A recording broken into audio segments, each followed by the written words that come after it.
Amén. Nuevamente es un gozo para mí llegar a ustedes, nuevamente por medio de estos medios, saludarles a los hermanos que están presentes, a los que están fuera. Un saludo a la iglesia, al Ministerio Visión Celestial ahí en Querétaro. Ya los jueves vamos a estar en Zoom, me parece que vamos a estar en contacto porque quieren que esté compartiendo algo con ellos. Los mandamos a saludar de antemano. Y también a las iglesias de Celaya, al pastor Héctor Rocha de ahí de Ciudad Victoria, en fin, varios que nos siguen a través de las redes sociales.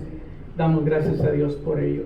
Estamos viviendo tiempos sobrenaturales, estamos viviendo tiempos exclusivos y muchas personas están preocupadas, otras quisieran saber un poco más acerca de lo que nos espera a futuro.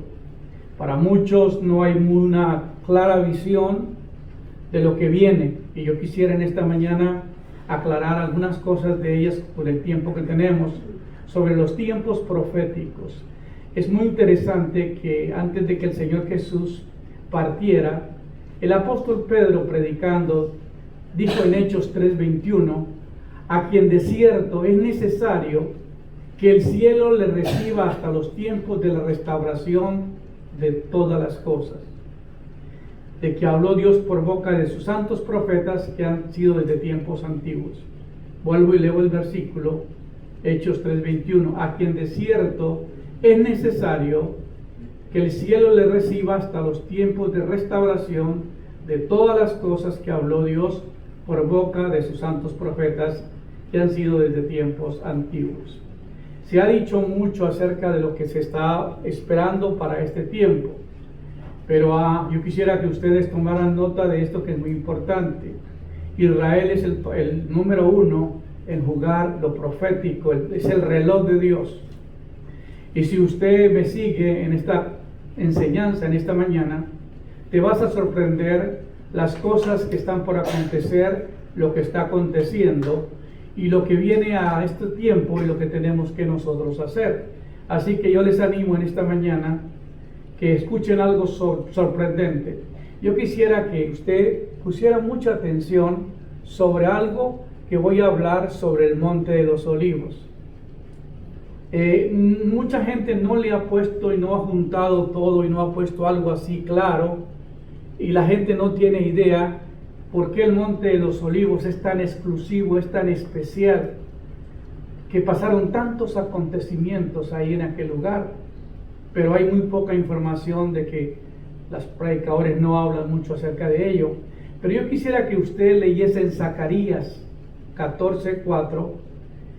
Yo lo tengo aquí abierto en mi Biblia, y es un capítulo que usted lo debe de leer todo. ¿Por qué? Porque tiene algo muy sorprendente. Dice en Zacarías 14:4, y se afirmarán sus pies en aquel día sobre el Monte de los Olivos. Está diciendo que el Señor va a regresar, pero ¿a dónde va a regresar? Es al Monte de los Olivos. Se afirmarán sus pies en aquel día sobre el Monte de los Olivos, que está frente de Jerusalén al oriente, y el Monte de los Olivos se partirá por en medio hacia el oriente y hacia el occidente, haciendo un valle muy grande, y la mitad del monte se apartará hacia el norte y la otra mitad se apartará al sur. E impresionante que ahorita lo que vamos a ver es, lo que va a suceder es que en Zacarías, en el libro de Zacarías, el Monte de los Olivos aparece identificado como el lugar desde que Dios comenzará a redimir a los muertos y al final de los tiempos. Por esta razón, oye bien, los judíos siempre han intentado ser enterrados en la montaña del Monte de los Olivos, porque ellos dicen que ahí es donde van a llegar el Señor y ellos van a ser los primeros que van a resucitar. Entonces, si usted tiene dinero y quiere comprar una tumba ahí en el Monte de los Olivos, pues ya yo creo que va a tener que ponerse en lista, ¿verdad?, para poder lograrlo, porque es bien interesante lo que estamos hablando. Así que el Monte de los Olivos aparece identificado como el lugar desde el que Dios comenzará a redimir a los muertos al final de los tiempos. Ahí es el comienzo de la redención. Por esta razón los judíos siempre han intentado ser enterrados en la montaña. Desde los tiempos bíblicos hasta hoy, el monte se ha usado como comentario para los judíos de Jerusalén. Hay aproximadamente 150,000 tumbas en el monte, incluyendo desde las muchas figuras famosas como Zacarías, que profetizó allí, ya Abdalón, los rabinos, y luego también se cree que ahí estuvo incluido Abraham, está enterrado Jacob, está enterrado David, todos están enterrados en ese lugar. Entonces es sorprendente, es algo sobrenatural que el Monte de los Olivos juega un papel muy importante. El Monte de los Olivos es el lugar más sagrado de la Escritura. Después de la destrucción del primer templo, Jerusalén, los judíos comenzaron a peregrinar al Monte de los Olivos, porque según la tradición, la gloria del Señor salió de la ciudad y se fue a situarse al oriente en el Monte de los Olivos, según Ezequiel 11:23. Entonces, si nosotros leemos qué fue lo que pasó en aquella época, pues vamos entendiendo un poco más lo que pasó. Vamos a entender un poco más lo que pasó. Le pido disculpas, voy a tener que cambiar de micrófono, algo no está saliendo bien en este. Entonces voy a tener que tomar otro. Y pues les pido aquí, por favor, que alguien me ayude. Mientras lo arreglan.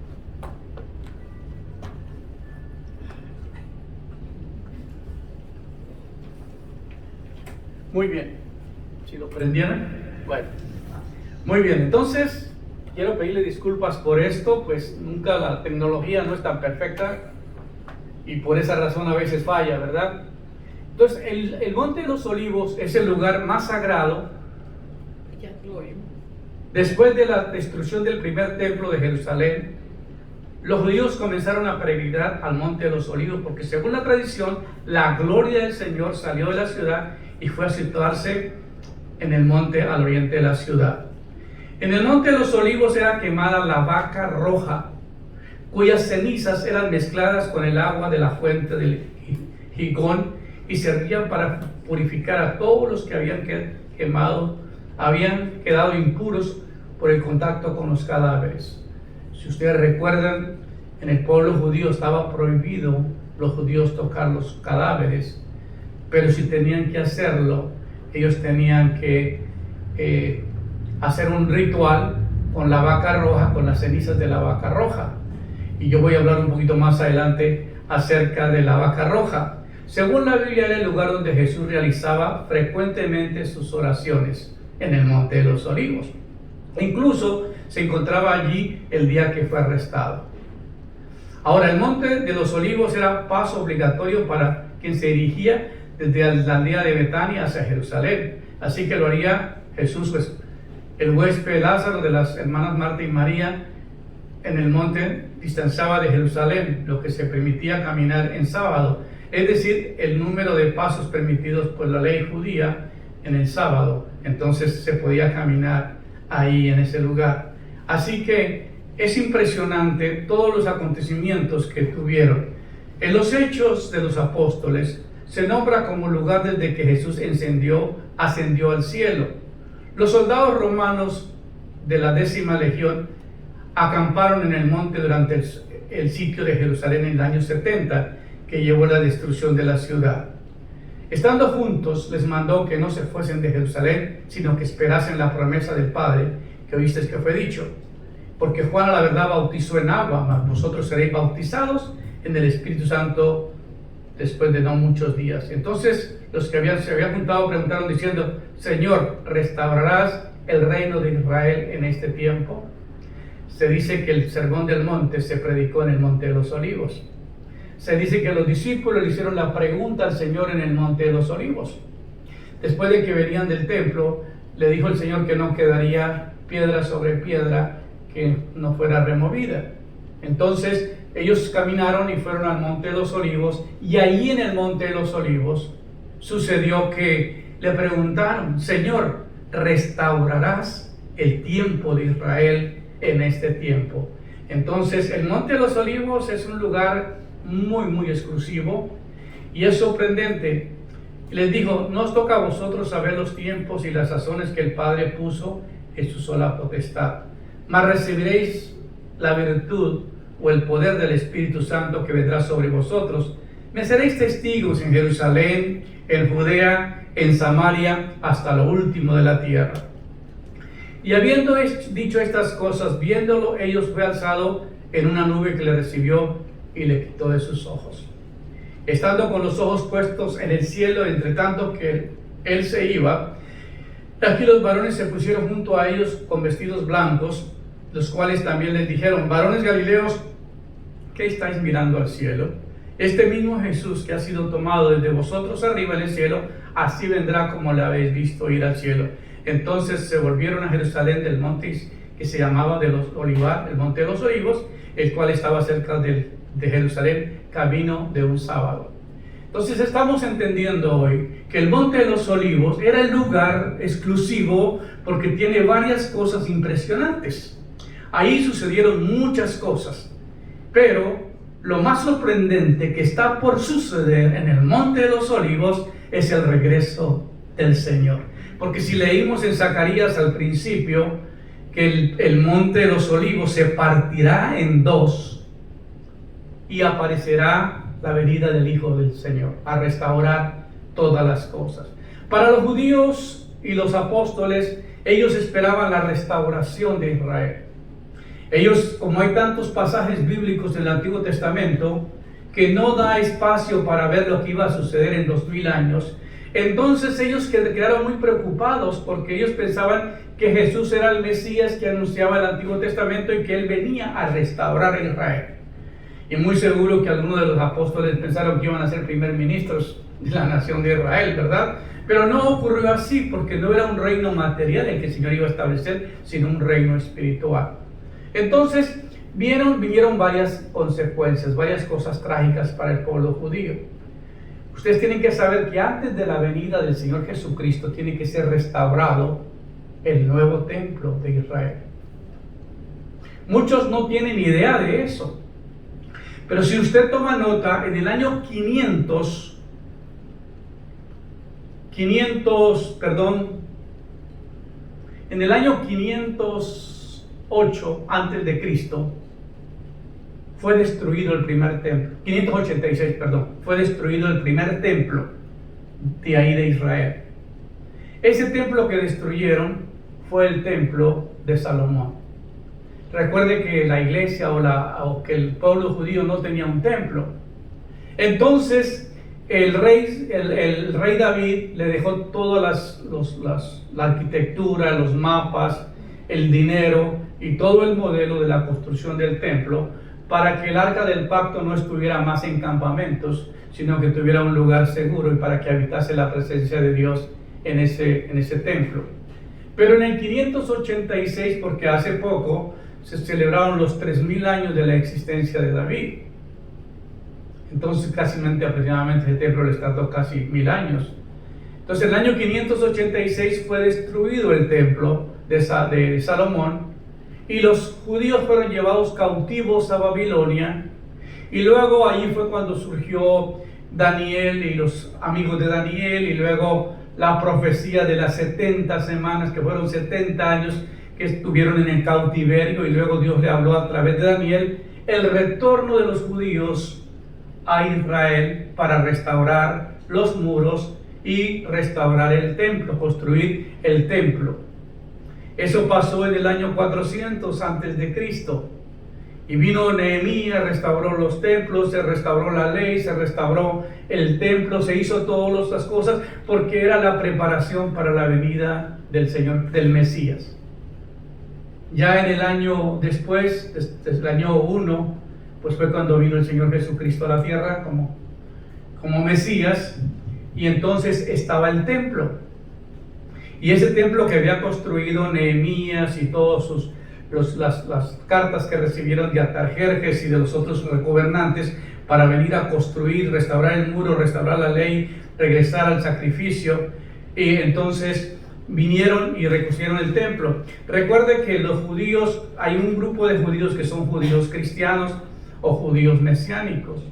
Pero la mayoría del pueblo judío o del pueblo israelita no es mesiánico, no cree que Jesucristo es el Hijo de Dios. Ellos lo rechazaron, por eso han tenido que pasar por muchas situaciones adversas. ¿Por qué? Porque ellos tuvieron que ser llevados cautivos y pasar por todo lo que han vivido. Entonces eso han sufrido trágicamente por esa causa. Entonces en el año 70 es cuando es destruido el segundo templo. El Señor Jesús les dijo, cuando Jesús salió del templo y se acercaron los discípulos para mostrarles los edificios del templo, lo que estoy hablando. Ese era el segundo templo. Respondiendo Jesús, Él les dijo, ¿veis todo esto? De cierto os digo, que no quedará aquí piedra sobre piedra hasta que todo quede derribado. Esa profecía se dio en la época de Cristo. Vamos a decir que en el año 33 después de Cristo, ¿verdad? Porque comienza a contar el calendario de la época de Cristo. Pero Él les dijo que no quedaría piedra sobre piedra que no fuera removida, y habló de la destrucción del segundo templo. Y Él les dijo que los judíos serían llevados cautivos a todas las naciones de la tierra hasta que el tiempo de los gentiles se cumpla. Ellos tenían una asignación de predicar el evangelio, de hablar de Dios a la humanidad, pero no lo hicieron. Si ustedes recuerdan el caso de Jonás, se enojó contra Dios porque le mandó predicar a los paganos a Nínive, que no eran judíos. Todos los que no eran judíos eran perros o eran personas no gratas para el pueblo judío. Pero la Biblia dice que Dios no tiene acepción de personas, y que Dios amó al mundo y que dio a su Hijo unigénito para que todo aquel cree que no se pierda, mas tenga vida eterna. Por causa de que los judíos no obedecieron el mandato que el Señor les había dado, ellos fueron llevados cautivos, fue destruido por segunda vez, porque ellos rechazaron al Mesías. Ellos no lo aceptaron, ellos lo mandaron crucificar. Dice que los judíos lo entregaron y los romanos lo mataron. Entonces, aquí entendemos que por segunda vez el segundo templo es destruido. Entonces, en Mateo 13, 3 al 23, Lucas 21, 7 al 24, dice, estando sentado Él en el monte de los olivos, los discípulos se le acercaron aparte diciendo, dinos, ¿cuándo serán estas cosas y qué señal habrá de tu venida al fin del siglo? Hoy me están entendiendo mejor, ¿verdad? De cómo los discípulos estaban preocupados, porque primero sabían que Él se iba a ir, que Él iba a morir. Segundo, querían saber su regreso, pero también querían saber las señales, que cuándo iba a restaurar el reino de Israel. Y si usted lee Zacarías capítulo 14, te vas a impactar, porque está hablando de la restauración del gran día y la restauración de Israel. Dice que el Señor será rey sobre toda la tierra, bajará con sus santos a tomar posesión y se posará sobre el monte de los olivos. Respondiendo Jesús les dijo, mirad que nadie os engañe, porque vendrán muchos en mi nombre, diciendo, yo soy el Cristo, y a muchos engañarán. Oiréis de guerras, rumores de guerras, pero mirad, no os turbéis, porque es necesario que todo esto acontezca. Pero aún no es el fin, porque se levantará nación contra nación, reino contra reino. Habrá pestes, hambres, terremotos en diferentes lugares. Estamos en este periodo de la peste destructora, de las pandemias, del COVID, del Delta, de todas las que van a venir, y sabemos que el mundo se prepara para acontecimientos muy trágicos, porque la tierra gime y está con dolores de parto, esperando la venida del Redentor para redimirla. La tierra también sufrió por causa de la caída del hombre. Así que habrá pestes, en las pestes están incluidas las pandemias, hambres, tantos países que están sufriendo de hambre. Mi hermana me decía esta semana, Pablito, las cosas se han doblado el precio en Colombia. Una docena de huevos que valía 7,000 pesos ya vale 15,000 pesos. Después del paro que hicieron, ya se dobló el precio, se duplicó el precio para comer. Ahora, comer huevos en Colombia es un lujo, me dice. Entonces estamos viendo una hambruna que está atacando a los países porque la gente la La pandemia los ha atemorizado, les han dicho no salgan a la calle. La gente que no toma sol y que no respira, pues se enferma más fácil, porque por lo menos los que están al aire libre pueden absorber el aire. Los que vivimos a la orilla del mar, pues tenemos muchos privilegios. Pero imagínense todo lo que ha habido por causa de la pandemia. Hambres y luego terremotos en diferentes lugares. Siempre ya uno ya no es noticia los terremotos, ya uno pues es algo normal que sucede. Ya nos hemos acostumbrado a oírlo tanto que ya no es noticia hoy día los terremotos, ¿saben? Y habiendo dicho todas estas cosas, viéndolo ellos, fue alzado una nube que le recibió y le quitó de sus ojos. Mira, antes de que él se fuera, él les dijo a sus discípulos lo que iba a pasar.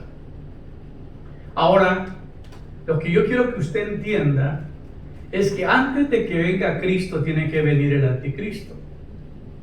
Y ahorita estamos peleando y estamos averiguando sobre la vacuna que algunos dicen que pues viene con un chip que le inyectan a la persona y para controlar por medio del sistema del G5. Y estas cosas están atemorizando a la gente y están confundiendo. Hay muchas situaciones que estamos en tiempos confusos, tiempos de mucha preocupación.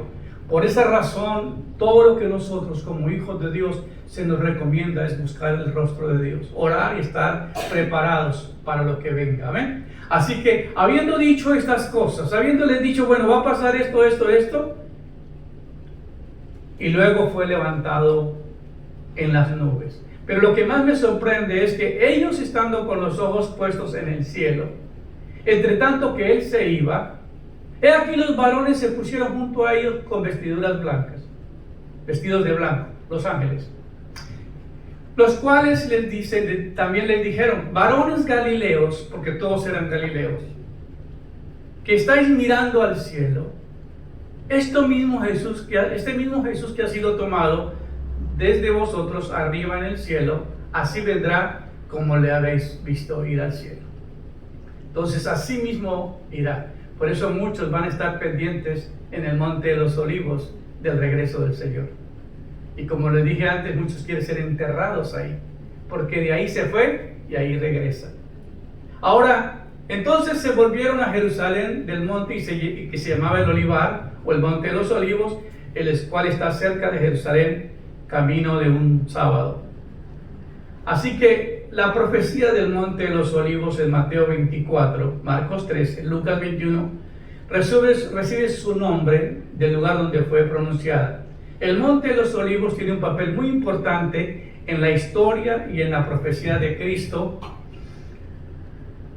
pues Cristo dejó la tierra desde ahí tras pasar 40 días con sus discípulos luego de su resurrección. Hechos 1 al 3, 9, 12.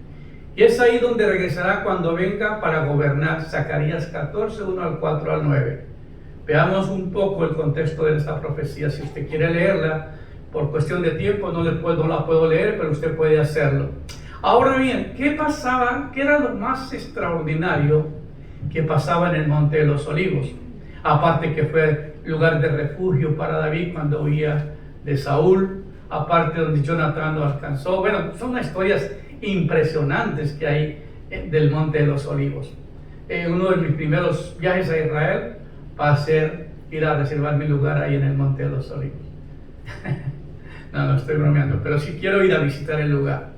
Así que para cumplir con los requisitos de la ley del Antiguo Testamento se necesitaba una novilla de color rojizo para ayudar a obtener la purificación del pecado.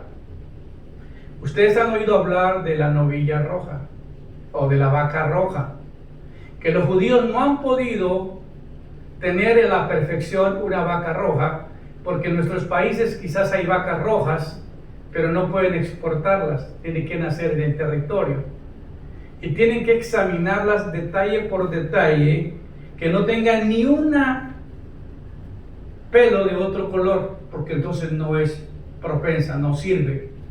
En el libro se habla de la vaca bermeja para el sacrificio. Ahora, ¿por qué es necesario ese sacrificio? La novilla de color rojizo era una vaca marrón rojiza, probablemente al menos de 2 años de edad, y debía ser sin defecto o mancha y nunca haber llevado un yugo. El sacrificio de la novilla roja era único en la ley, ya que se trataba de un animal hembra que se sacrificaba lejos de la entrada del tabernáculo, y era el único sacrificio en el que se especificaba el color del animal. Ahora, yo sé que ustedes están atentos a lo que estoy diciendo. Ahora bien, el sacrificio de la novilla roja se describe en Números 19, 1 al 10. El sacerdote Eleazar debía supervisar el ritual fuera del campamento de los israelitas. Después de matar el animal, Eleazar debía rociar 7 veces con su sangre la parte delantera del tabernáculo. Números 19, 4. Después salía del campamento una vez más a supervisar que se quemaba por completo lo que quedaba de la novilla roja. Ahora, la novilla no se podía quemar en el templo ni fuera del templo, tenían que llevarlo al monte. ¿Y dónde creen que era el monte? El monte de los olivos. Mientras la novilla roja se quemaba, se le ordenó al sacerdote que añadiera un poco de madera de cedro, hisopo, lana y escarlata al fuego. Número 19:6. Por eso cuando tú lees en el Salmo 51, cuando dice David, Señor, borra mis rebeliones, lávame más y más de mi maldad, limpia mi pecado, él habla que lo limpie, que lo lave con hisopo. Y porque esa ceniza de la novilla roja se recogía y se almacenaba en lugar ceremonialmente limpio fuera del campamento. Las cenizas se utilizaban para el agua de purificación en una expiación.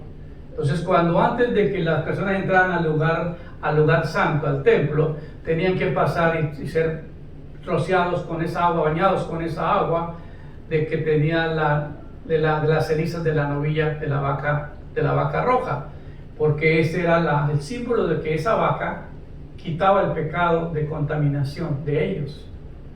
Entonces era un ritual. No me pregunten por qué el Señor lo hizo, yo no entiendo todo el significado tan profundo, pero sí sé que es algo simbólico referente a la sangre y el sacrificio de Cristo en la cruz.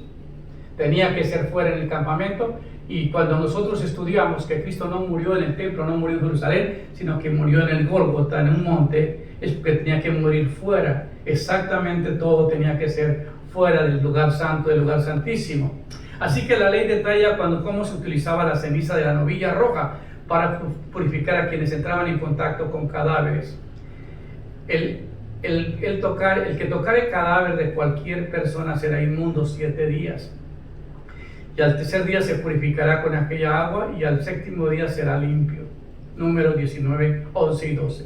El proceso de la purificación requería que la ceniza de la ternera roja se mezclara de esta manera, y para el inmundo tomara de la ceniza de la vaca quemada de la expiación y echara sobre ella agua corriente en un recipiente, y un hombre limpio tomará hisopo y lo mojará en el agua y rociará sobre la tienda, sobre todos sus muebles, sobre todas las personas que allí estuvieron, sobre aquel que hubiere tocado el hueso o del asesinado o el muerto del sepulcro. Por ejemplo, cuando había un crimen en Israel, el que tenía que ir a limpiar el lugar era el sacerdote encargado de ese territorio, y él tenía que hacer un sacrificio, y él tenía que rociar esto de la vaca roja para limpiar el lugar y para que la maldición no viniera y cayera sobre ese territorio. Es que es muy interesante. Ahora el símbolo simboliza esa vaca roja, ese simbólico de Cristo. Cristo es nuestra expiación, Él murió por nuestros pecados. Claro que nosotros no estamos interesados en todo lo que va a pasar en Israel, porque nosotros somos la iglesia de Cristo. Pero estamos observando, porque la Biblia dice, cuando vea la higuera que está reverdeciendo, es porque la hora ha llegado. Y la higuera se refiere al pueblo de Israel. Entonces en el 586 es destruido el primer templo. En el año 70 después de Cristo es destruido el segundo templo, y los judíos son llevados por todo el mundo hasta el año 1948, que regresan al territorio para restaurar el territorio de Israel. Por eso la Biblia habla de tiempos de restauración, tiempos de refrigerio y de la venida del Señor. Así que es muy interesante que nosotros entendamos todo lo que tiene que ver. Según la tradición rabínica, desde los tiempos de Moisés se ha sacrificado 9 novillas rojas. Solamente se han sacrificado 9. El rabino Maimónides en 1135 a 1204 enseñó que la 10ª novilla roja sería sacrificada por el propio Mesías. Eso es impresionante. Ahora, cuando hablamos de la 10ª novilla, en el 2018 encontraron la primera novilla roja. La tienen bajo una seguridad tremenda. Ha hecho un criadero espectacular. Los tienen en un lugar donde no hay contaminación. Bueno, es impresionante cómo las están protegiendo, porque están preparando la novilla para cuando venga el Mesías. La otra cosa es que el templo ya está armado y preparado para tan pronto aparezca el hijo de pecado, el anticristo, que haga un pacto con la iglesia, con los judíos, y que se gane la amistad de ellos, se gane dice que por su carisma ganará el favor de los judíos. Van a establecer un pacto y se va a presentar como el Mesías y lo van a creer. Pero cuando ya se dan cuenta que es un impostor, rompen el pacto, y es cuando viene la gran tribulación, viene una persecución terrible sobre el pueblo judío. Pero aquí es cuando aparece la venida del Señor. Recuerden que el Señor viene al Monte de los Olivos, viene con 3 propósitos: con la espada de su boca destruir al anticristo, se termina; a levantar a su pueblo para reinar, y a restaurar el pueblo de Israel. Porque es muy confuso para mucha gente estudiar, porque se toma mucho tiempo analizar todas esas profecías y irlas acomodando para irlas entendiendo. Por eso dice la Biblia: los entendidos entenderán.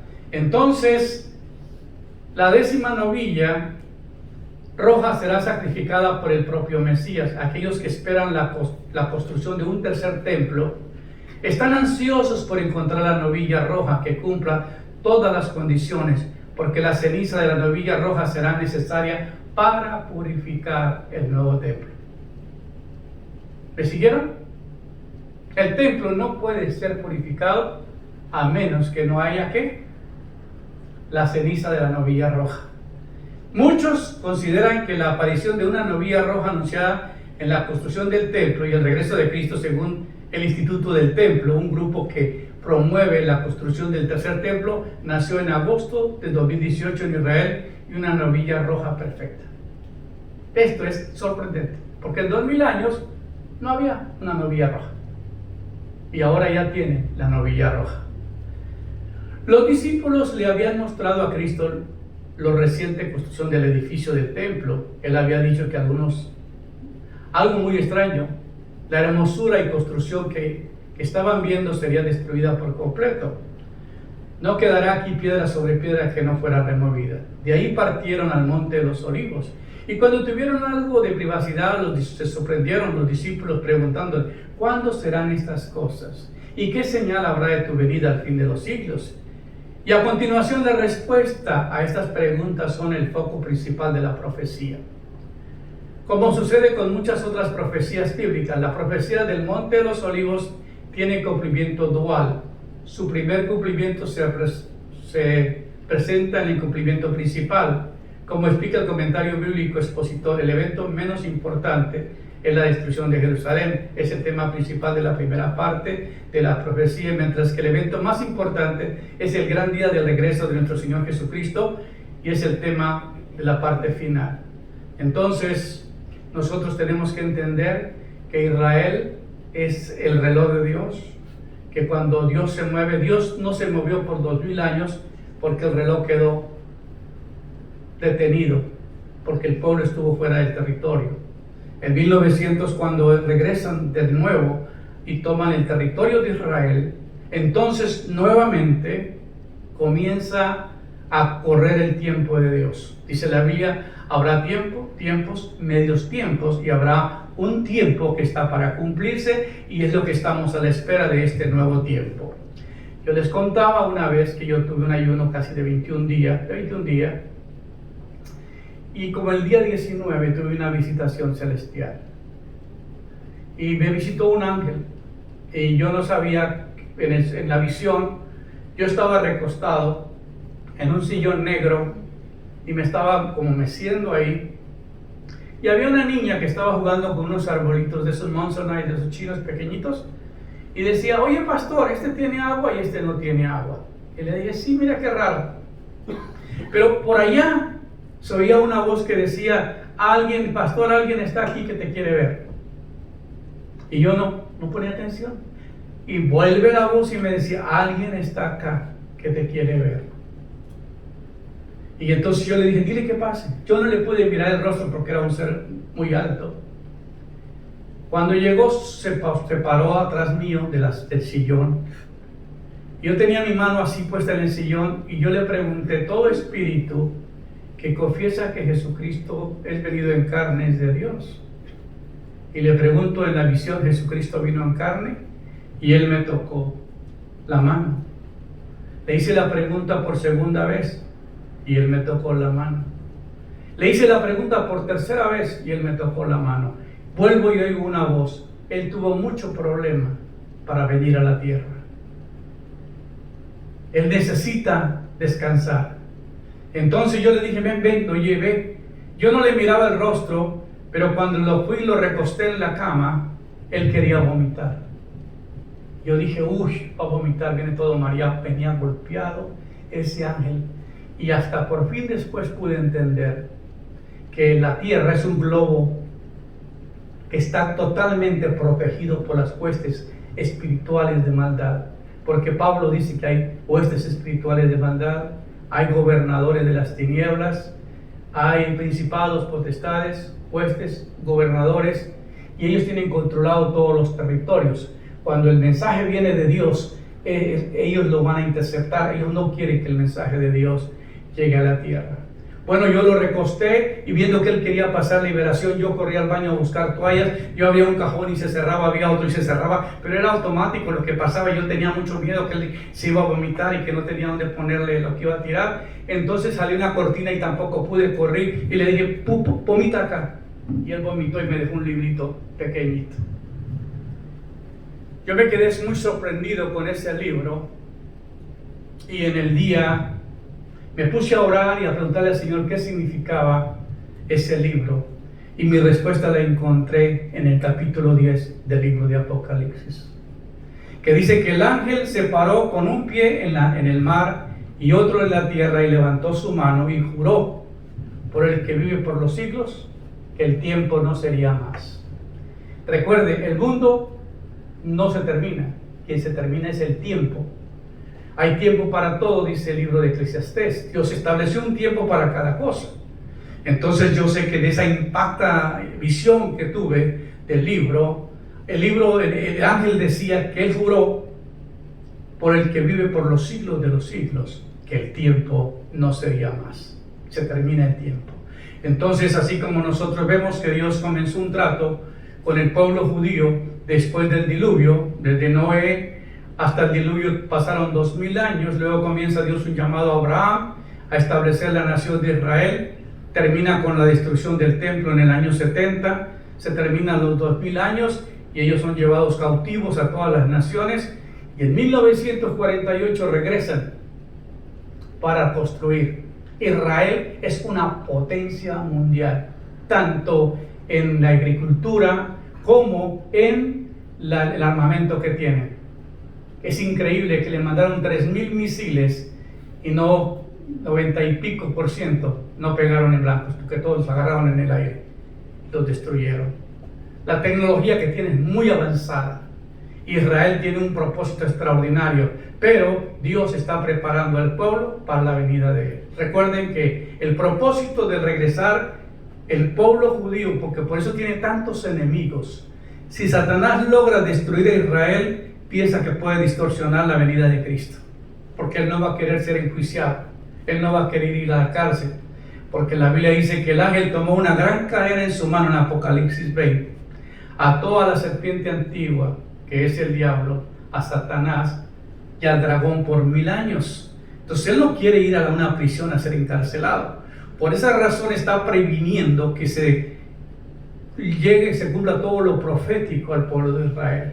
Pero si nosotros miramos la higuera y vemos que está reverdeciendo y que está a punto de florecer, la Biblia dice: levantad vuestra cabeza porque vuestra redención está cerca. Oh hermano, esto me deja a mí muy impactado, me deja muy emocionado saber que nosotros vivimos tiempos proféticos extraordinarios. Mientras Pablo predicaba a una audiencia el Evangelio del Reino de Dios, le dijo a su audiencia: así que arrepentidos y convertidos, para que sean borrados vuestros pecados y para que venga la presencia del Señor tiempos de refrigerio, y envía a Jesucristo, que fue antes anunciado por medio de los profetas. Esto es lo mismo que acabo de leer hace un rato. Pedro se dirigía a una multitud que representaba una nación especialmente privilegiada que había tenido al Mesías conviviendo entre ellos. Al explicar cómo un hombre cojo había sido sanado por el poder de Jesucristo, Pedro le dijo a la gente que ellos habían rechazado y asesinado al responsable de este milagro. Y aún así Pedro reconoció que lo hicieron por ignorancia. Pedro estaba mostrando a su audiencia que el Mesías había venido así como había dicho los profetas, y los instó a arrepentirse para que sus pecados pudieran ser borrados, y así Dios podría enviar tiempos de refrigerio. Y más adelante Pedro agregó que solo había la esperanza de la salvación a través de aquel que había crucificado.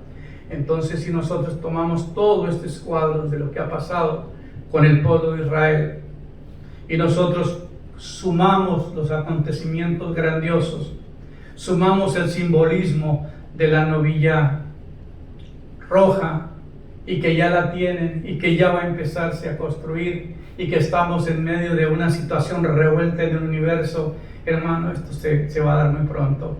Y por esa razón yo creo que usted no haga conjeturas, no crea todo lo que te dicen. Por favor, lea la Biblia, estudie sermones que tienen bastante información. Yo me tomo mucho tiempo para elaborar un mensaje, para que venga con toda la información correcta.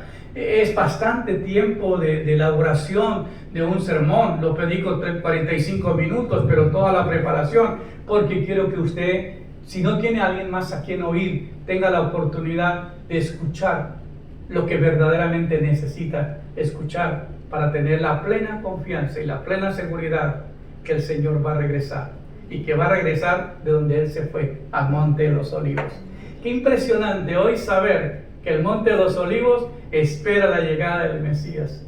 Y yo voy a tener que ir a Israel, y voy a tener que prepararme, porque quiero ir al Monte de los Olivos a decirle: Señor, gracias, porque aquí se sacrificó la novilla roja para redención, para redimir a los que se contaminaban con cadáveres, y de allí viene el Cordero de Dios a quitar el pecado del mundo, y luego viene a redimir a los que han muerto, porque la Biblia dice que los muertos en Cristo resucitarán primero, y los que habremos quedado seremos arrebatados en un abrir y cerrar de ojos, porque el Señor mismo, con voz de mando, con voz de trompeta y con trompeta de Dios, descenderá del cielo, y los muertos en Cristo resucitarán primero. Qué hermoso, qué precioso. Espero que este mensaje lo comuniques a otros, o llame a un amigo, invítale un café y le dice: oye, ven, te voy a enseñar un mensaje muy interesante sobre el Monte de los Olivos. Que el Señor le bendiga y que esté pendiente, porque estamos en tiempos únicos, tiempos proféticos. Muchas gracias.